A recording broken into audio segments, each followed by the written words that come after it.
சாக்கடை கால்வாயில் கலைநயமிக்க சிற்ப கர்த்தூன்கள் காஞ்சிபுரம் மக்களை கவலையடைய செய்த சிற்பக்கலையின் மதிப்பறியா நபர்களின் செயல்.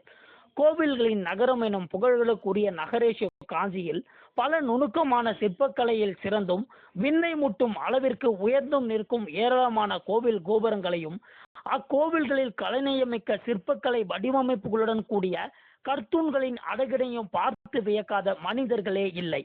இவை எத்தனையோ நூற்றாண்டுகளுக்கும் இன்னமும் நிலைத்து நிற்கும் அளவிற்கு மதிப்புடையவை. ஆனால் இத்தகைய பாரம்பரியமும் வரலாறும் நிறைந்த சிற்பக்கலை அழகினை உடைய கர்த்தூன்கள் தற்போது காஞ்சிபுரம் பஞ்சுப்பேட்டை பகுதியில் உள்ள பிரதான கழிவுநீர் கால்வாயில் வைக்கப்பட்டுள்ளது. இதனை பார்க்கும் வரலாற்று ஆய்வாளர்கள் மிகுந்த மனவேதனை அடைந்து வருகின்றனர். மேலும் இதன் எதிர்புறம் கர்த்தூன்களாலேயே சுமார் 30 அடிக்கு மேல் கால்வாயானது கட்டப்பட்டுள்ளது. பல ஆண்டுகளுக்கு முன்பு எங்கோ ஒரு கோவிலில் பயன்பாட்டிற்காக இருந்து வந்த இத்தூண்கள் தற்போது கழிவுநீர் கால்வாயில் வைக்கப்பட்டுள்ளது வரலாற்று ஆய்வாளர்கள் மத்தியில் மட்டுமல்லாது பொதுமக்களிடையேயும் மனவேதனையை ஏற்படுத்தியுள்ளது.